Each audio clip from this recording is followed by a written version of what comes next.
ക്രിസ്തുവിലുള്ള പ്രിയപ്പെട്ട സഹോദര സഹോദരന്മാരെ, ദൈവവചനം സംഖ്യയുടെ പുസ്തകത്തിനുള്ള വായന 8-ാം അധ്യായം 1 മുതൽ 26 വരെയുള്ള വാക്യങ്ങൾ. ദീപസജ്ജീകരണം.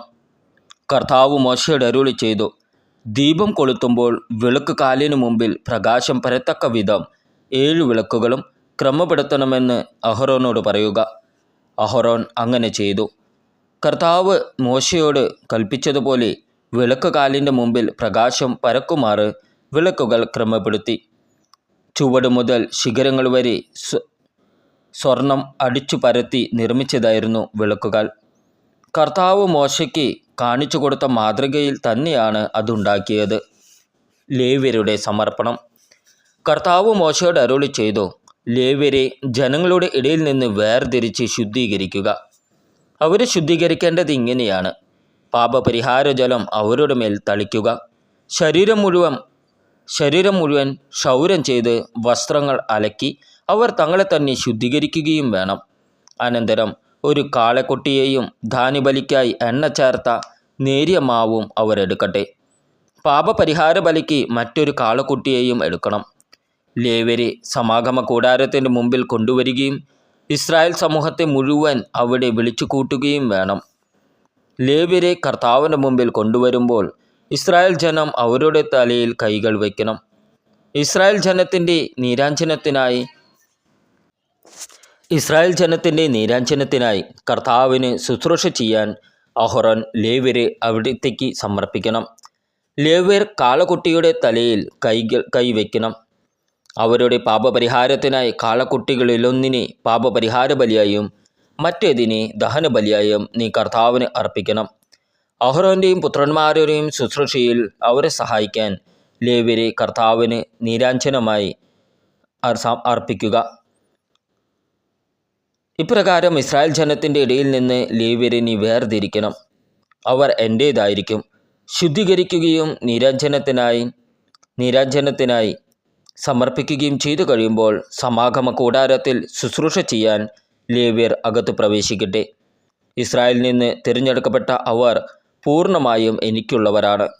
ഇസ്രായേലിലെ ആദിജാതന്മാർക്ക് പകരം ഞാൻ അവരെ എനിക്കായി തിരഞ്ഞെടുത്തിരിക്കുന്നു. ഇസ്രായേലിൽ മനുഷ്യരുടെയും മൃഗങ്ങളുടെയും കടിഞ്ഞൂലുകളെല്ലാം എനിക്കുള്ളതാണ്. ഈജിപ്തിലെ കടിഞ്ഞൂലുകളെല്ലാം സംഹരിച്ചപ്പോൾ ഞാൻ അവരെ എനിക്കായി മാറ്റിവെച്ചു. ഇസ്രായേലിലെ ആദിജാതന്മാർക്ക് പകരം ലേവ്യരെ ഞാൻ തിരഞ്ഞെടുത്തിരിക്കുന്നു.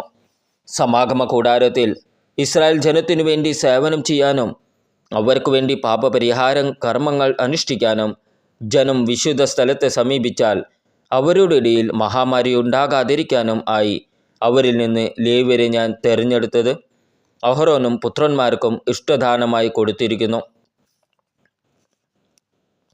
മോശയോട് കർത്താവ് കൽപ്പിച്ചതനുസരിച്ച് മോശയും അഹരോനും ഇസ്രായേൽ സമൂഹവും ചേർന്ന് ലേവ്യരെ കർത്താവിന് പ്രതിഷ്ഠിച്ചു. ലേവ്യർ തങ്ങളെ തന്നെ പാപപരിഹാരത്തിന് ശുദ്ധീകരിച്ചു.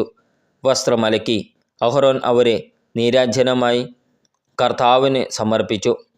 അവരുടെ ശുദ്ധീകരണത്തിനായി അഹരോൻ പാപപരിഹാര ബലി അർപ്പിക്കുകയും ചെയ്തു. അനന്തരം സമാഗമ കൂടാരത്തിലെ ശുശ്രൂഷയിൽ അഹരോനെയും പുത്രന്മാരെയും സഹായിക്കാൻ ലേവ്യർ അകത്ത് പ്രവേശിച്ചു. കർത്താവ് മോശയോട് കൽപ്പിച്ചതനുസരിച്ച് അവർ ലേവ്യരോട് പ്രവർത്തിച്ചു. കർത്താവ് മോശയോട് അരുളി ചെയ്തു, ലേവ്യരെ സംബന്ധിക്കുന്ന നിയമം ഇതാണ്: 25 അതിന്മേലും വയസ്സുള്ള ലേവ്യരെല്ലാം സമാഗമ കൂടാരത്തിൽ ശുശ്രൂഷ ചെയ്യണം. 50 വയസ്സാകുമ്പോൾ ശുശ്രൂഷയിൽ നിന്ന് വിരമിക്കണം. പിന്നെ ശുശ്രൂഷ ചെയ്യേണ്ടതില്ല. എന്നാൽ സമാഗമ കൂടാരത്തിൽ ജോലി ചെയ്യുന്ന സഹോദരന്മാരെ അവർക്ക് സഹായിക്കാം. അവർ നേരിട്ട് ചുമതല വഹിക്കേണ്ടതില്ല. ലേവ്യരെ ചുമതല ഏൽപ്പിക്കുമ്പോൾ നീ ഇങ്ങനെ ചെയ്യണം. സംഖ്യയുടെ പുസ്തകത്തിനുള്ള വായന 9-ാം അധ്യായം 1 മുതൽ 23 വരെയുള്ള വാക്യങ്ങൾ. 2-ാമത്തെ പെസഹ. ഇസ്രായേൽ ജനം ഈജിപ്തിൽ നിന്ന് പുറപ്പെട്ടതിൻ്റെ 2-ാം വർഷം 1-ാം മാസം സീനായ് മരുഭൂമിയിൽ വെച്ച് കർത്താവ് മോശയോട് അരുളി ചെയ്തു, ഇസ്രായേൽ ജനം നിശ്ചിത സമയത്ത് തന്നെ പെസഹ ആഘോഷിക്കണം. ഈ മാസം 14-ാം ദിവസം വൈകുന്നേരം എല്ലാ നിയമങ്ങളും ചട്ടങ്ങളും അനുസരിച്ച് നിങ്ങൾ പെസഹ ആചരിക്കണം. പെസഹ ആചരിക്കണമെന്ന് ഇസ്രായേൽ ജനത്തെ മോശ അറിയിച്ചു. അങ്ങനെ അവർ 1-ാം മാസം 14-ാം ദിവസം വൈകുന്നേരം സീനായി മരുഭൂമിയിൽ വെച്ച് പെസഹ ആചരിച്ചു. കർത്താവ് മോശയോട് കൽപ്പിച്ചതനുസരിച്ച് ഇസ്രായേൽ പ്രവർത്തിച്ചു. ശവശരീരം സ്പർശിച്ച് അശുദ്ധരായതുകൊണ്ട് ആ ദിവസം പെസഹ ആചരിക്കാൻ കഴിയാത്ത ചിലരുണ്ടായിരുന്നു. അവർ മോശയുടെയും അഹറോൻ്റെയും അടുത്തു ചെന്ന് പറഞ്ഞു, ഞങ്ങൾ മൃതശരീരം സ്പർശിച്ച് അശുദ്ധരായി. എന്നാൽ നിശ്ചിത സമയത്ത് ഇസ്രായേലിലെ മറ്റാളുകളോട് ചേർന്ന് കർത്താവിന് കാഴ്ച സമർപ്പിക്കുന്നതിൽ നിന്ന് ഞങ്ങളെ തടയേണ്ടതുണ്ടോ? മോശ പറഞ്ഞു, കർത്താവ് തൻ്റെ ഹിതം എന്നെ അറിയിക്കുന്നതുവരെ കാത്തിരിക്കുക. കർത്താവ് മോശയോട് അരുളി ചെയ്തു, ഇസ്രായേൽ ജനത്തോട് പറയുക, നിങ്ങളോ നിങ്ങളുടെ മക്കളിൽ ആരെങ്കിലുമോ ശവശരീരം സ്പർശിച്ച് അശുദ്ധരാവുകയോ ദൂരയാത്രയിലായിരിക്കുകയോ ചെയ്താലും അവർ കർത്താവിന് പെസഹ ആചരിക്കണം. 2-ാം മാസം 14-ാം ദിവസം വൈകുന്നേരം അവർ അത് ആചരിക്കണം. പുളിപ്പില്ലാത്ത അപ്പവും കയ്പുള്ള ഇലയും കൂട്ടി പെസഹ ഭക്ഷിക്കണം. പ്രഭാതത്തിലേക്ക് ഒന്നും അവശേഷിക്കരുത്. മൃഗത്തിൻ്റെ അസ്ഥിയൊന്നും ഒടിക്കുകയും അരുത്. നിയമങ്ങളനുസരിച്ച് അവർ പെസഹ ആചരിക്കണം. എന്നാൽ ഒരുവൻ അശുദ്ധനല്ല, യാത്രയിലുമല്ല എങ്കിലും പെസഹ ആചരിക്കുന്നതിൽ നിന്ന് ഒഴിഞ്ഞു മാറുന്നെങ്കിൽ അവൻ നിശ്ചിത സമയത്ത് കർത്താവിന് കാഴ്ച നൽകാത്തതുകൊണ്ട് സ്വജനത്തിൽ നിന്ന് വിച്ഛേദിക്കപ്പെടണം. അവൻ തൻ്റെ പാപത്തിൻ്റെ ഫലം വഹിക്കണം. നിങ്ങളുടെ ഇടയിൽ നിന്ന് പാർക്കുന്ന പരദേശി കർത്താവിന് പെസഹ ആചരിക്കുന്നെങ്കിൽ നിയമങ്ങളും വിധികളും അനുസരിച്ച് അവനത് നിർവഹിക്കണം. പരദേശിക്കും സ്വദേശിക്കും ഒരേ നിയമം തന്നെ. കൂടാരമുകളിൽ മേഘം. സാക്ഷ്യകൂടാരം സ്ഥാപിച്ച ദിവസം മേഘം അതിനെ ആവരണം ചെയ്തു. അഗ്നി പോലെ പ്രകാശിച്ചുകൊണ്ട് സന്ധ്യ മുതൽ പ്രഭാതം വരെ അത് കൂടാരത്തിന് മുകളിൽ നിന്നു. നിരന്തരമായി അത് അങ്ങനെ നിന്നു. പകൽ മേഘവും രാത്രി അഗ്നിരൂപവും കൂടാരത്തെ ആവരണം ചെയ്തിരുന്നു. മേഘം കൂടാരത്തിൽ നിന്ന് ഉയരുമ്പോൾ ഇസ്രായേൽ ജനം യാത്ര തിരിക്കും. മേഘം നിൽക്കുന്നിടത്ത് അവർ പാളയമടിക്കും. കർത്താവിൻ്റെ കൽപ്പന അനുസരിച്ച് ഇസ്രായേൽ ജനം യാത്ര പുറപ്പെട്ടു. അവിടുത്തെ കൽപ്പന പോലെ അവർ പാളയമടിച്ചു. മേഘം കൂടാരത്തിനു മുകളിൽ നിശ്ചലമായി നിൽക്കുന്നിടത്തോളം സമയം അവർ പാളയത്തിൽ തന്നെ കഴിച്ചുകൂട്ടി. മേഘം ദീർഘനാൾ കൂടാരത്തിനു മുകളിൽ നിന്നപ്പോഴും ഇസ്രായേൽ ജനം കർത്താവിൻ്റെ കൽപ്പന അനുസരിക്കുകയും യാത്ര പുറപ്പെടാതിരിക്കുകയും ചെയ്തു. ചിലപ്പോൾ ഏതാനും ദിവസം മാത്രം മേഘം കൂടാരത്തിനു മുകളിൽ നിന്നു.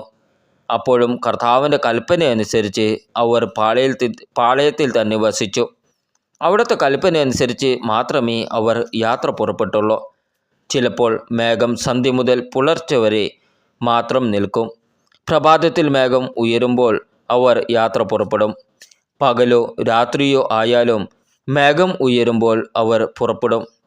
മേഘം 2 ദിവസമോ 1 മാസമോ അതിൽ കൂടുതലോ കൂടാരത്തിനു മുകളിൽ നിന്നാലും അവർ യാത്ര തുടരാതെ പാളയത്തിൽ തന്നെ വസിക്കും. മേഘം ഉയരുമ്പോൾ അവർ യാത്ര തുടരും. കർത്താവിൻ്റെ കൽപ്പന അനുസരിച്ചാണ് അവർ പാളയമടിക്കുകയും യാത്ര പുറപ്പെടുകയും ചെയ്തിരുന്നത്. അവിടുന്ന് മോശ വഴി നൽകിയ കൽപ്പനയനുസരിച്ച് അവർ പ്രവർത്തിച്ചു. നമ്മുടെ കർത്താവായ ഈശോ മിശിഹായ്ക്ക് സ്തുതി.